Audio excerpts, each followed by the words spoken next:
Les amis, c'est donc Chris donc ce matin. Du côté donc d'Etoudi, ça panique. Bienvenue donc aux 20h. L'annonce donc est très importante. Qu'est-ce qui se passe donc ce jour? Qu'est-ce qui va donc se passer en Afrique? Nous sommes avec vous, madame et monsieur. Rebonsoir à tous et bienvenue pour cette... 3, 2, 1, go! Ok, c'est bon. Bon! Groups say the number may be higher. The government claims that criminal elements infiltrated the protests, leading to clashes. The opposition insists it was the security forces who provoked. Whatever the truth, Cameroon bleeds, and the world can see it. Cameroon now stands at a turning point. After 4 decades of rule, many citizens, especially the youth, are asking fundamental questions. How much longer can one leader define a nation's destiny? How long can a government suppress dissent without addressing the causes behind it? And how long can the international community remain neutral? The UN's call for an impartial investigation may mark the beginning of a new phase. One where accountability replaces immunity and where transparency is no longer a request but a requirement. French parable 3, the river and the truth. Let's recall another parable. La vérité est comme une rivière. On peut la bloquer un moment, mais elle finit toujours par couler. Truth is like a river. You can block it for a time, but it always finds a way to flow. This perfectly describes Cameroon's current moment. For decades, truth has been controlled, redirected, or delayed. But in today's digital age, with smartphones, social media, and international attention, truth is flowing faster than ever before. Even the United Nations cannot remain indifferent. Its statement is, in essence, a recognition that truth can no longer be buried under official reports. The European Union, Human Rights Watch, and Amnesty International have all echoed the same message: restraint, accountability, and dialogue. The UN Secretary General, through Stéphane Dujarric, urged all political stakeholders to exercise restraint and refrain from inflammatory rhetoric and hate speech. The critical importance of safeguarding human rights and fundamental freedoms, and called on authorities to ensure due process for anyone arrested. He also encouraged inclusive dialogue to address grievances, preserve national unity and stability, and resolve disputes through legal and peaceful means. That language, often used in fragile democracies, signals a growing international impatience with the cycle of elections followed by repression. French parable 4, the tree and the wind. There's a saying in Africa, quand le vent se lève, même les arbres les plus forts plient. When the wind rises, even the strongest trees bend. For 43 years, Paul Biya's rule seemed unshakable. But today, the wind of change, powered by youth frustration, digital awareness, and international scrutiny, is blowing hard across Cameroon. The question is, will the government bend or will it break? Voices from the street. From Douala to Yaoundé, the message is consistent. People want dignity, not domination. One protester said, "We are not enemies of the state. We are the children of the same soil asking for fairness." Another added, "We voted. We waited. We hoped."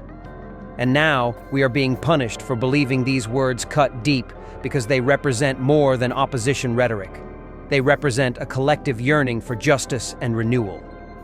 The United Nations' next step.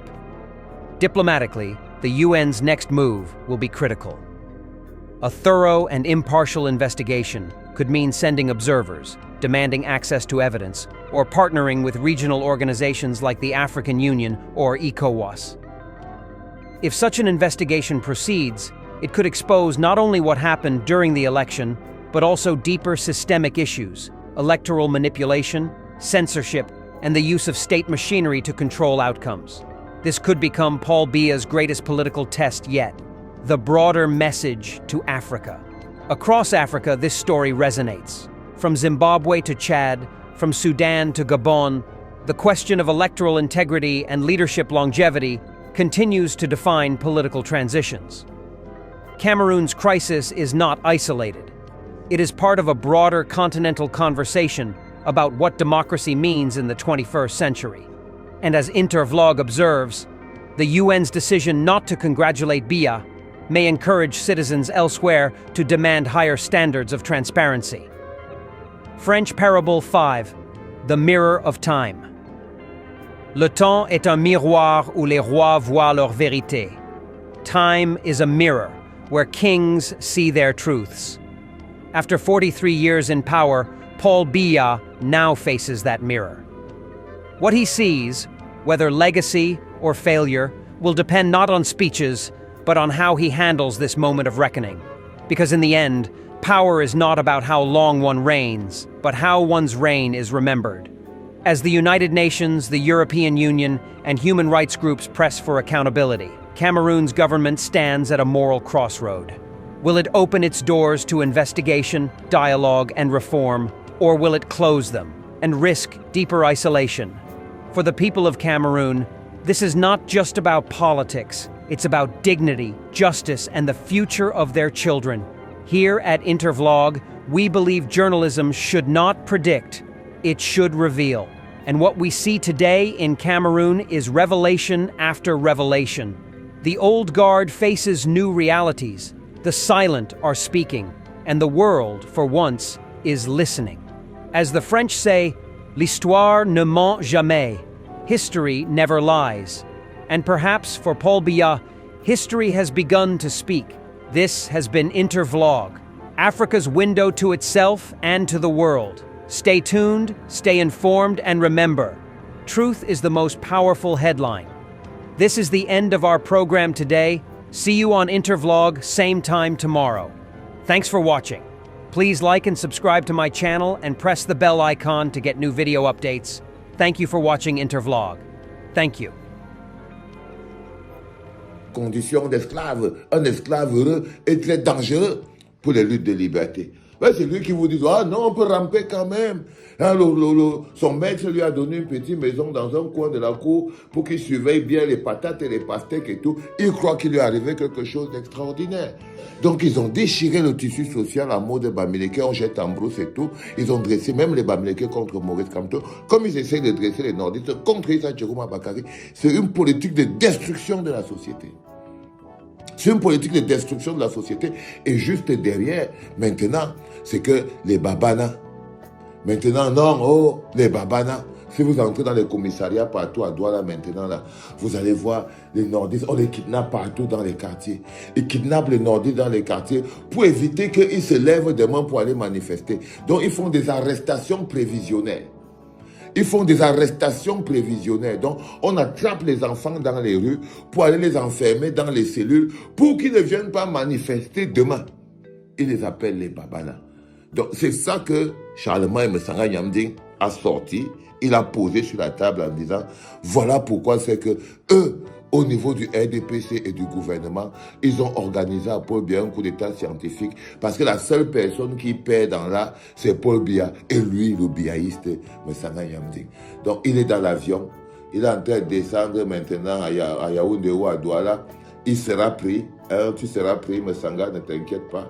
Ils vont te prendre, ils vont t'amener au CED, ils vont te déshabiller, ils vont t'enlever tes lunettes. Ils vont te dire que tu as été ingrat vis-à-vis de la bouche qui t'a nourri et ils vont vouloir te faire payer ton positionnement. Donc, après toi, à danser sans les habits là-bas au CED. C'était papa. Trahison politique, l'accord secret entre Cabral Libye et le régime enfin dévoilé. Mesdames et messieurs, asseyez-vous bien, attachez vos ceintures et surtout, ne clignez pas des yeux. Parce que ce qui va suivre n'est pas un simple épisode de la politique camerounaise, non. Mes frères, c'est un vrai film de trahison, un scénario où le héros du peuple finit par serrer la main de ceux qu'il prétendait combattre. Au Cameroun, on dit souvent, quand tu vois un homme danser trop près du feu, ce n'est pas toujours parce qu'il aime la chaleur, mais parce qu'il a quelque chose à cacher. Et dans le cas de Cabral Libye, ce proverbe prend tout son sens. Oui, celui que beaucoup appelaient le jeune lion de la nouvelle génération, celui qui se disait différent du système, semble aujourd'hui pris la main dans le sac, ou plutôt, dans le pacte du régime. Ce n'est plus une rumeur de quartier, ce n'est plus du combossa d'interprètes politiques sur Facebook, un témoignage glaçant, livré par un manifestant à Douala, vient de faire trembler les réseaux sociaux comme une secousse à étourdie. L'homme raconte comment, pendant une manifestation pacifique, des membres du parti de Cabral Libye, le PCRN, auraient livré leurs propres compatriotes aux forces de l'ordre. Oui, vous avez bien entendu. Pas les ennemis, pas les infiltrés, non, leurs propres camarades de lutte. Et Cameroun. Voilà donc jusqu'où la politique est descendue. On crie « liberté », on brandit le drapeau, mais dans les coulisses, on échange des contacts de gendarmes. Ce pays-là est devenu un théâtre où les acteurs politiques jouent tous les rôles à la fois, le révolutionnaire le matin, l'informateur à midi, et le conseiller du ministre le soir. Et le pire dans tout ça, c'est que le témoin affirme que ces soi-disant militants du PCRN avaient des numéros secrets qu'ils appelaient pour que les gendarmes viennent ramasser les manifestants. Une scène digne d'un film d'espionnage. Et quand on leur demande pourquoi, ils répondent que leur problème, c'est avec les Bamileke et les nordistes. Et donc maintenant, la lutte pour un Cameroun meilleur devient une guerre d'ethnie? Voilà comment on transforme le rêve d'unité nationale en cauchemar communautaire. Mais ne partez pas, hein. Parce que ce que vous allez entendre dans ce reportage dépasse la fiction. C'est une histoire de complot, de deals cachés et d'arrangements de couloirs, une histoire où la jeunesse politique qui promettait la rupture semble avoir préféré la compromission. Et avant qu'on plonge dans ce mystère digne des dossiers secrets d'Etoudi, je vous demande juste une chose. Prenez une seconde pour aimer cette vidéo. Abonnez-vous à Camé News, la meilleure chaîne d'analyse politique du Cameroun et de la diaspora. Et surtout, activez la cloche de notification, parce qu'ici, on ne vous donne pas l'actualité fade et sans goût. Non. Ici, on vous la sert bien pimentée, pleine de révélations, de rebondissements et sans langue de bois. Alors ne bougez pas, gardez vos oreilles grandes ouvertes, parce que ce que vous allez découvrir aujourd'hui sur Cabral Libye et son supposé accord avec le régime, pourrait bien changer la manière dont vous voyez la politique camerounaise. Partie 1, le double jeu de Cabral Libye quand la politique devient théâtre de marionnettes.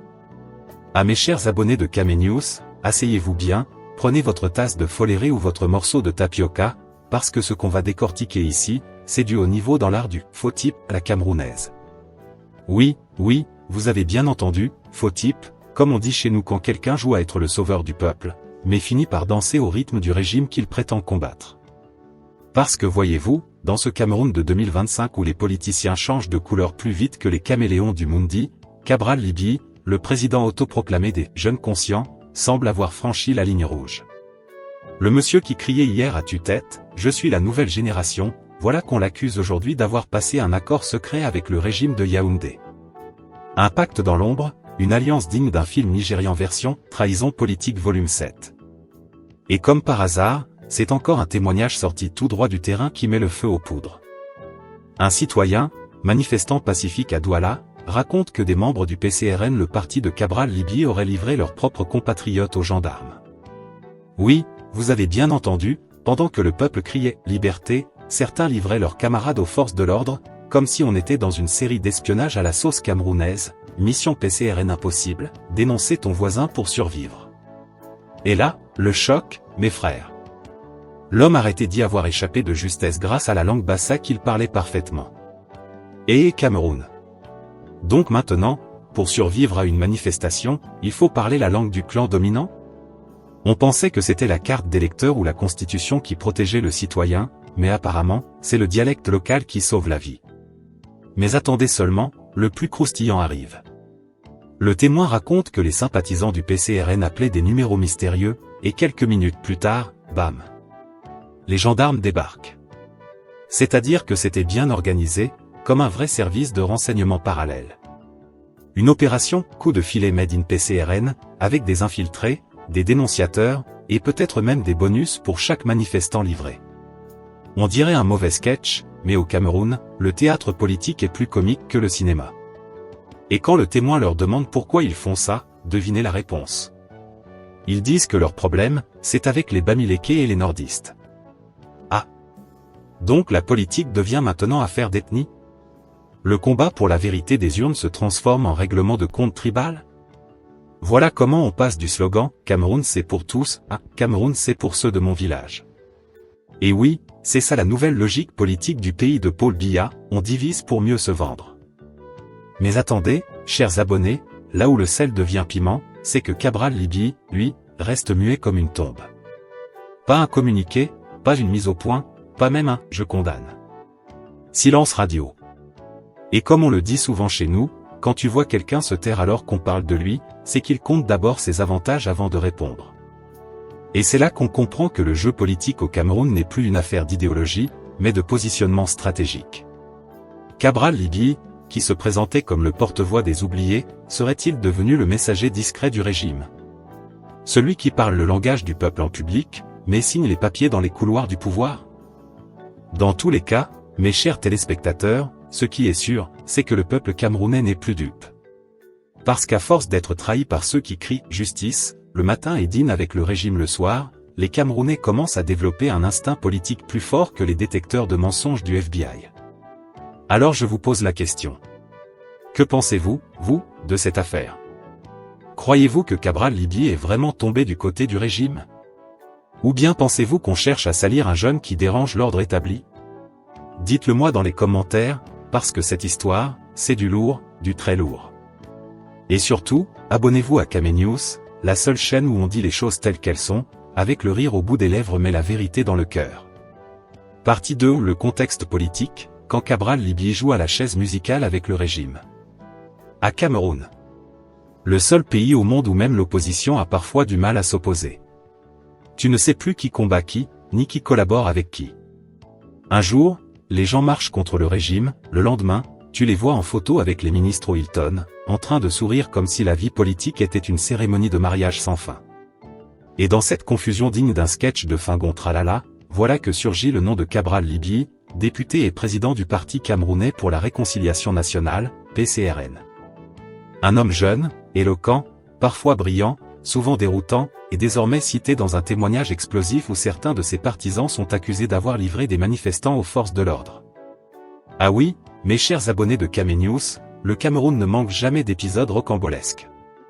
Cabral Libye, entre l'opposant et le collaborateur. Disons la vérité, Cabral Libye, au début, beaucoup de Camerounais avaient vu en lui une lueur d'espoir. Le jeune intellectuel sorti de l'amphi, bien habillé, parlant français avec des mots qui sentent la bibliothèque, le genre de gars qu'on imaginait capable de dépoussiérer la vieille politique à moustache du Cameroun. Mais au fil du temps, l'image du « messie politique » s'est un peu froissée.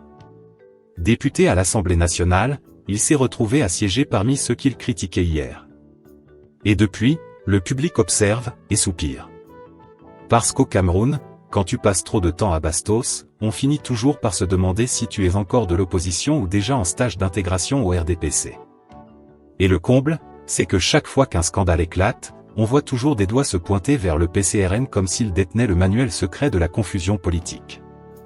On dirait que ce parti, à force de vouloir réconcilier le pays, a fini par réconcilier le régime avec lui-même. Une opposition ou une sous-traitance? Dans un pays normal, l'opposition c'est celle qui dérange le pouvoir, qui le secoue, qui pose les questions qui fâchent. Mais chez nous, l'opposition ressemble parfois à un petit club d'amis qui s'envoie des pics à la télévision et des messages doux en coulisses. Cabral, lui, a souvent crié qu'il n'est pas manipulé. Mais le problème, c'est que dans la rue, beaucoup de Camerounais ne le croient plus. Ses sorties publiques font parfois plus penser à un professeur de morale qu'à un résistant politique. Et puis, quand on entend des témoignages comme celui rapporté par Jorel Jacques-Zang qui évoque des sympathisants de son parti livrant des manifestants, l'opinion se dit, mais alors, qui joue pour qui dans cette histoire? C'est un peu comme si, dans un match de football, on voyait un joueur changer de maillot à la mi-temps sans prévenir personne. Tu ne sais plus s'il marque un but ou s'il fait une passe au gardien adverse. Et bien voilà, la politique camerounaise, c'est ce match-là, les drapeaux changent de couleur selon la météo du palais. Le fameux accord secret, mythe ou réalité. Depuis quelque temps, la rumeur enfle dans les réseaux, Cabral Libye aurait passé un accord discret avec le régime. On parle de promesses, de petits arrangements, de mains tendues et de dos grattés. Lui dément, bien sûr, et il a raison de le faire tant qu'aucune preuve n'est rendue publique. Mais au Cameroun, la rumeur a plus de puissance qu'un communiqué officiel. Parce que chez nous, même quand un mensonge est faux, il finit toujours par devenir vrai dans les oreilles du peuple. Et cette histoire d'accord avec le pouvoir vient ajouter une couche de méfiance sur un plat politique déjà indigeste. Pendant que le peuple souffre, les alliances changent, se fondent et se défont. Les uns négocient la paix, d'autres négocient leur poste. Et au final, le citoyen de base, lui, n'a même pas le ticket pour comprendre le film. On appelle ça la politique du « faut attendre un peu », version Cameroun. Quand la jeunesse politique devient vieille avant l'âge.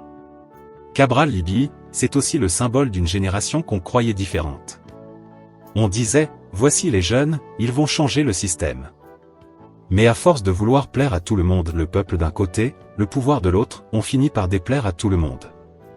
Dans un pays où le peuple attend un opposant courageux, clair, tranchant, celui qui hésite devient vite suspect. Et c'est exactement ce qui est en train d'arriver. Les Camerounais se demandent si Cabral Libye joue encore pour la démocratie, ou s'il joue pour sa survie politique. Un vieux père m'a dit un jour au bar. Mon fils, au Cameroun, quand un politicien commence à trop parler de paix, c'est souvent parce qu'il a déjà trouvé sa part du gâteau. Et c'est là toute la satire de cette affaire, pendant que le peuple crie justice, certains politiciens crient dialogue, mais un dialogue bien rémunéré, s'il vous plaît. Une image écornée, mais pas encore brisée. Soyons justes, Cabral Libye reste une figure importante. Il a un électorat, il a une voix, et il a encore la chance de redresser la barre. Mais pour cela, il doit sortir du flou. Parce que dans la politique camerounaise, le flou, c'est le début du naufrage. Aujourd'hui, les gens veulent de la clarté. Es-tu opposant ou allié? Défends-tu le peuple ou tes intérêts? Et surtout, pourquoi ton nom revient dans des affaires où le peuple se fait livrer comme des sacs de ciment? Ce sont ces questions que Camé News pose, sans haine, mais avec le franc-parler du pays. Parce qu'ici, on n'est pas là pour applaudir les discours, mais pour comprendre les manœuvres. Et pendant ce temps, le peuple observe. Le peuple camerounais, lui, regarde tout ça comme un feuilleton. Il ne parle pas, mais il voit. Il enregistre dans sa mémoire politique, silencieusement, chaque sourire, chaque trahison, chaque retournement de veste. Et le jour où il décidera de parler dans les urnes, ce ne sera pas joli à voir. Parce qu'au Cameroun, le peuple ne se fâche pas souvent, mais quand il le fait, il ne prévient pas. Alors Cabral Libye ferait bien d'écouter le murmure de la rue avant que le silence du peuple ne devienne sa plus grande sanction. En résumé, cette affaire, qu'elle soit fondée ou non, montre une chose, la confiance politique au Cameroun est fragile comme une ampoule chinoise. Il suffit d'un geste mal interprété, d'une rumeur mal gérée, pour qu'un leader perde en une journée ce qu'il a mis 10 ans à bâtir. Et dans un pays où l'espoir du changement repose sur une jeunesse déçue, chaque faux pas devient une gifle morale pour ceux qui y croyaient encore. Alors Cabral, si jamais tu écoutes cette voix off, sache-le, le peuple ne veut pas un opposant parfait. Il veut juste un opposant fidèle à sa parole. Parce qu'ici, au Cameroun, le mensonge politique ne se digère plus avec le ndolé. Dites-nous en commentaire. Pensez-vous que Cabral Libye a vraiment un accord secret avec le régime? Ou croyez-vous que tout cela n'est qu'une manipulation pour salir son image? Et surtout, n'oubliez pas de vous abonner à Camé News, la chaîne qui dit tout ce que les couloirs du pouvoir murmurent tout bas. Ici, on fait du journalisme, mais avec le piment du vrai Cameroun. Partie 3, la dimension communautaire, quand la politique devient une affaire de tribu.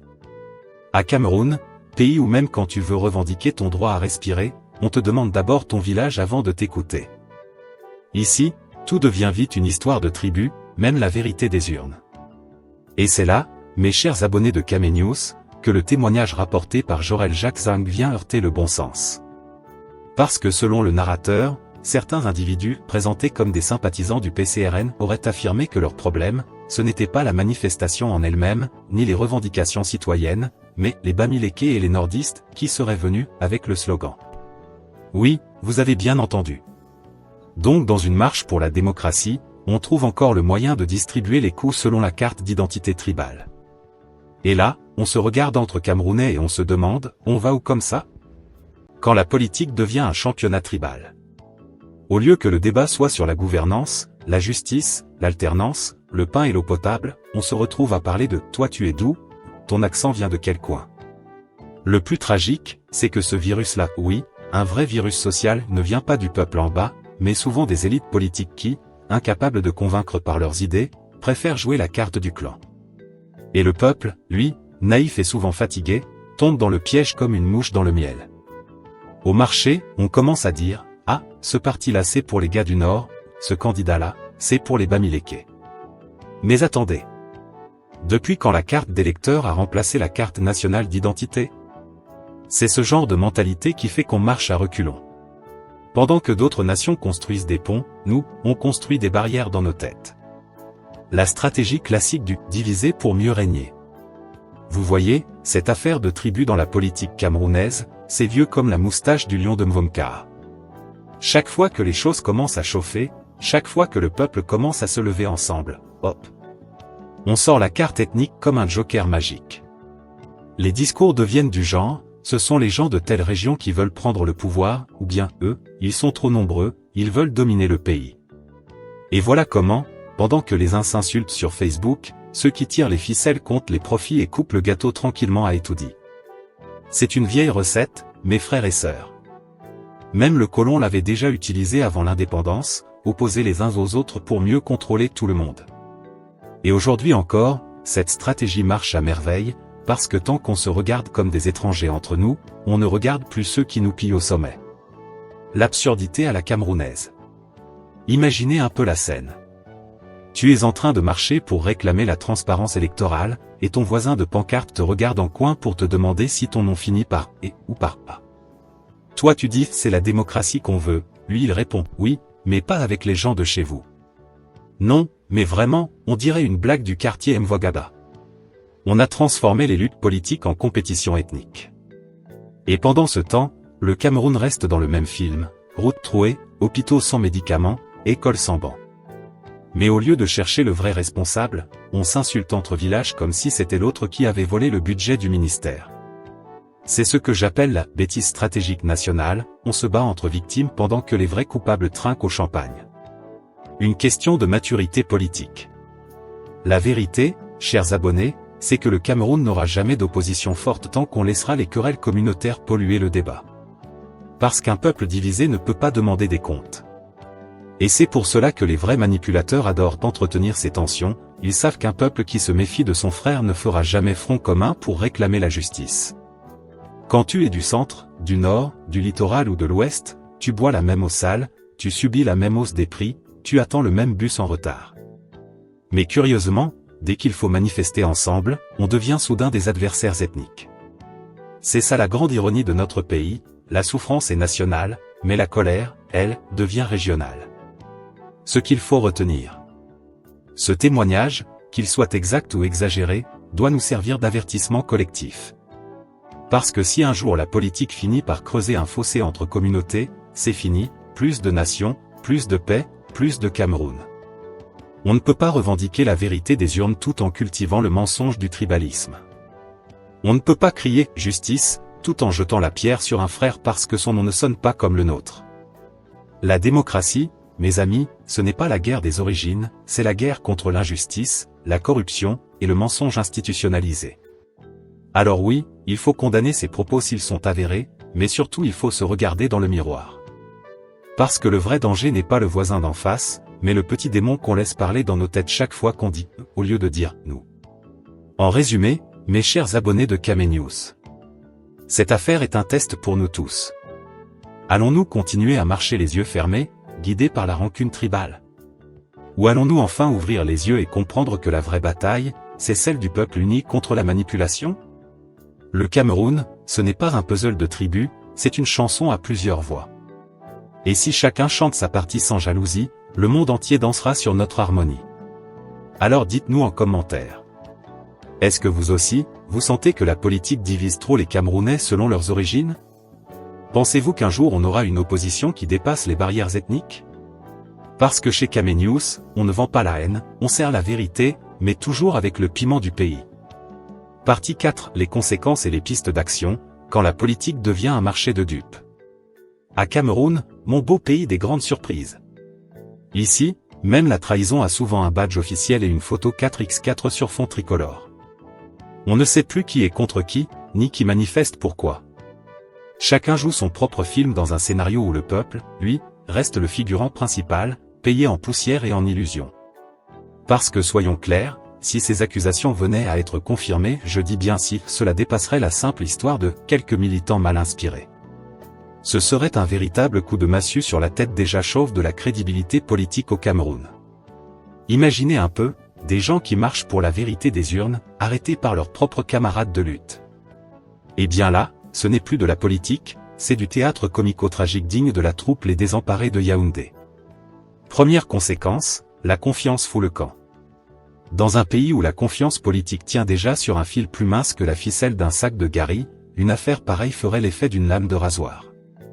Le peuple, déjà fatigué de croire à chaque promesse recyclée comme un vieux discours de 1990, se demanderait si même ceux qui crient « changement » peuvent livrer leurs frères, alors qu'y reste-t-il pour nous défendre?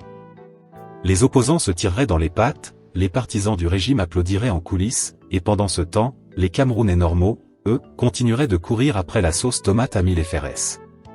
Voilà comment la politique au 237 devient un feuilleton permanent, chaque jour un épisode, mais jamais de générique de fin. Deuxième conséquence, la fracture du peuple.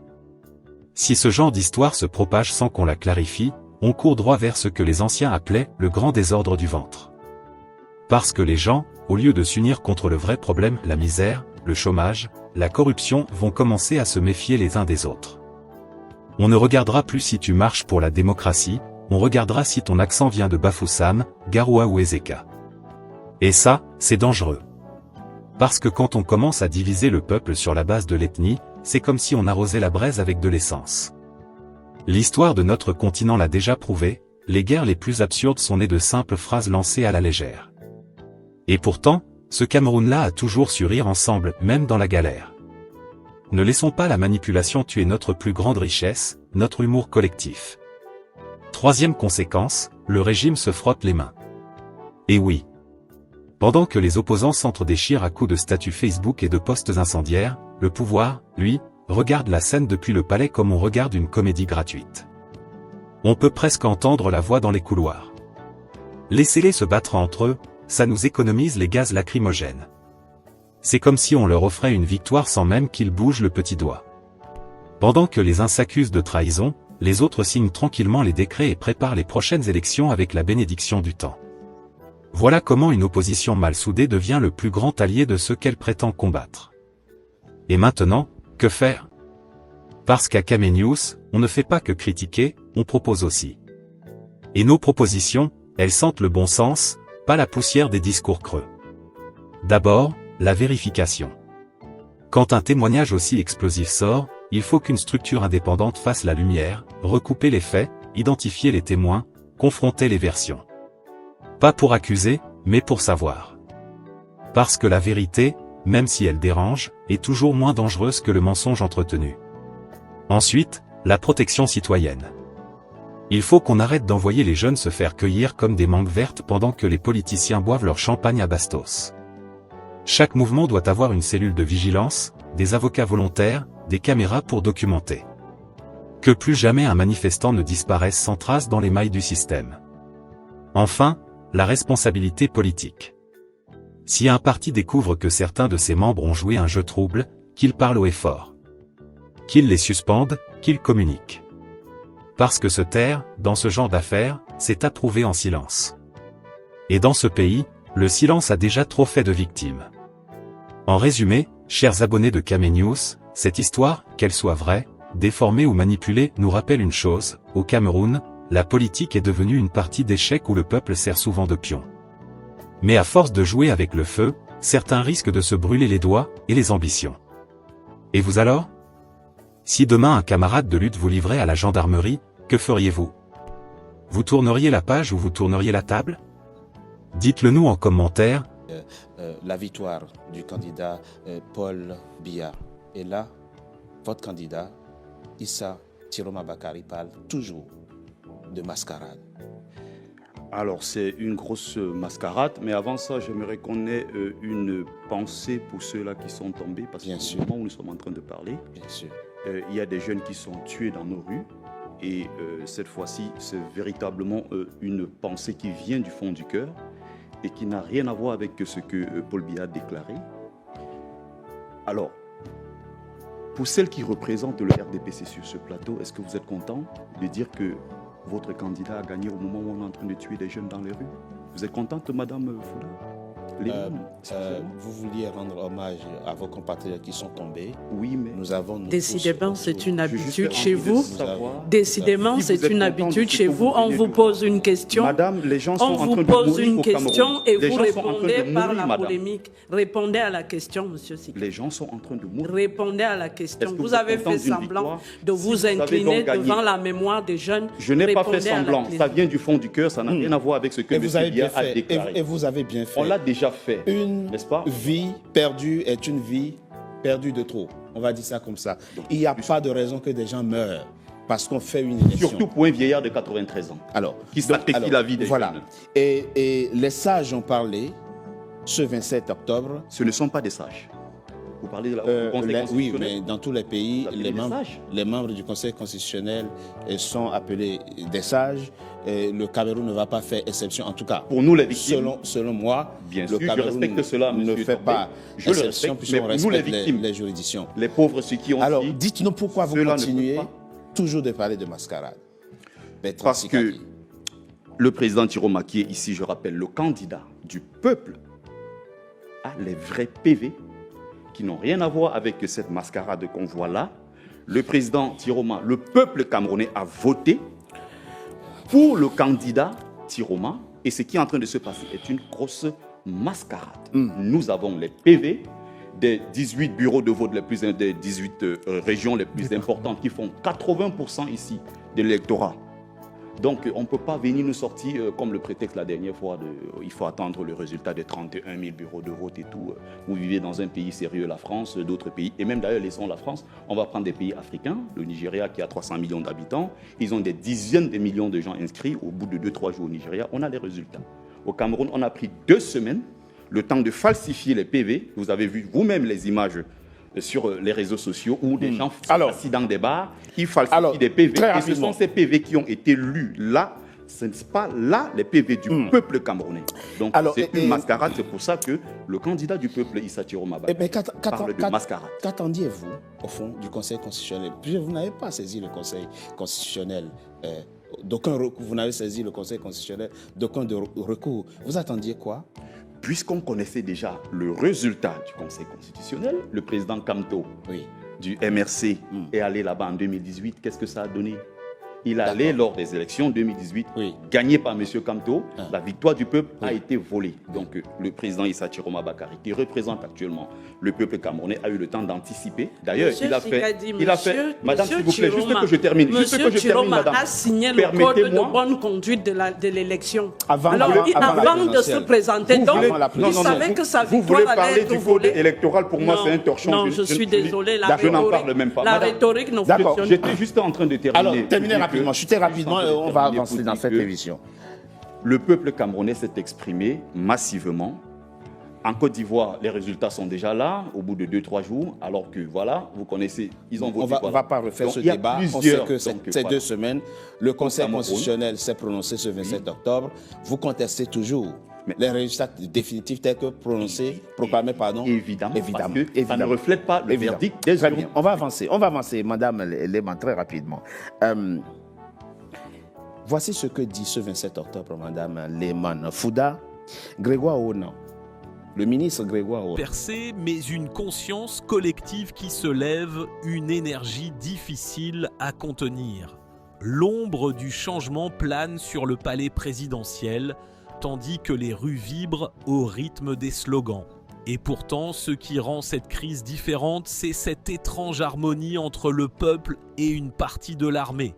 Ce n'est plus le peuple contre l'État, c'est le peuple avec l'État contre le pouvoir. Une fracture invisible s'élargit, révélant l'usure d'un système qui croyait pouvoir régner éternellement. L'histoire, cette fois, semble avoir décidé d'avancer, qu'on le veuille ou non. Dans les régimes qui s'étirent sur plusieurs décennies, la peur devient une architecture invisible. Elle se construit pierre après pierre, discours après discours, jusqu'à se fondre dans la normalité du quotidien. Au Cameroun, cette peur a longtemps été l'arme la plus fidèle du pouvoir. Elle n'avait pas besoin de se montrer.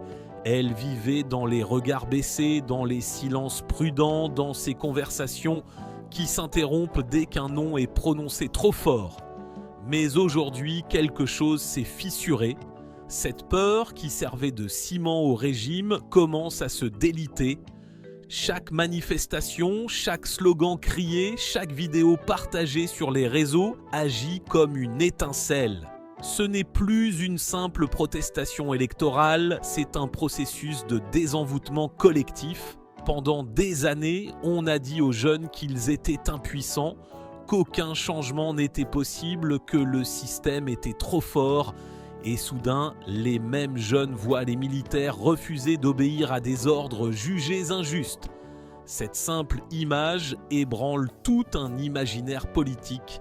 Si même ceux qui portaient les armes du pouvoir choisissent de ne plus tirer, alors le mythe de l'invincibilité s'effondre.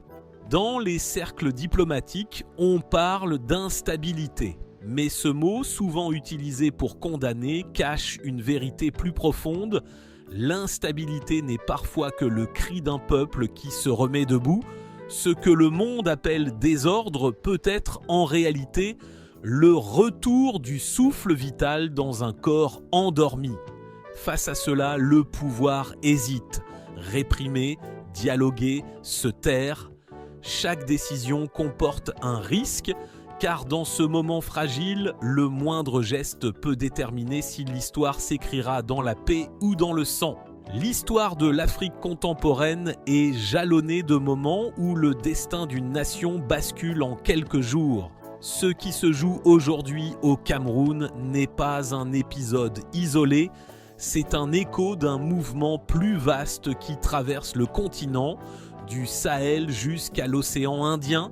Depuis quelques années, les cartes politiques africaines se redessinent au rythme des insurrections populaires et des mutineries militaires. Madagascar, Mali, Niger, Burkina Faso. À chaque fois, le scénario semble différent, mais la racine reste la même. Une rupture entre des dirigeants vieillissants et des peuples jeunes qui refusent l'immobilisme.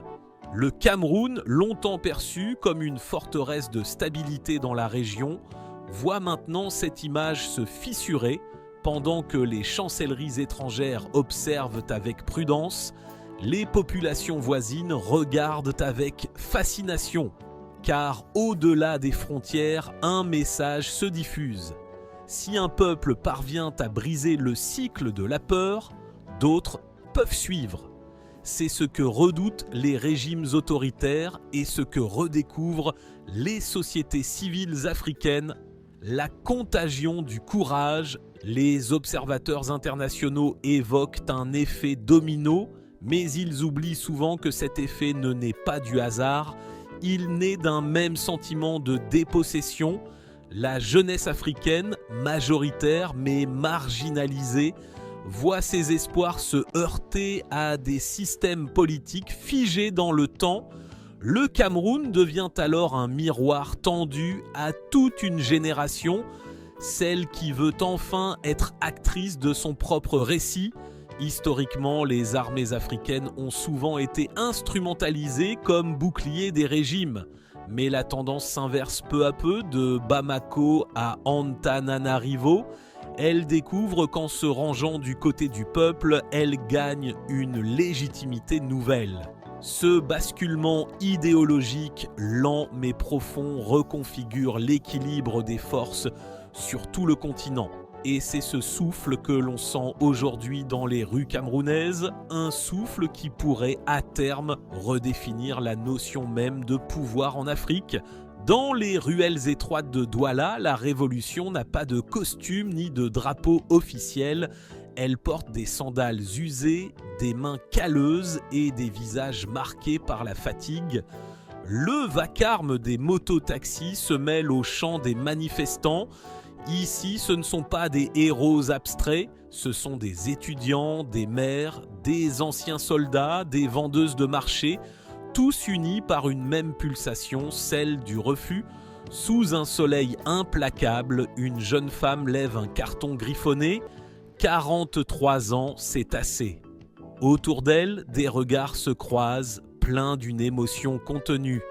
Ce n'est pas la colère brute qu'on y lit, mais une forme de dignité nouvelle, presque silencieuse. Pour beaucoup, c'est la première fois qu'ils osent marcher dans une manifestation.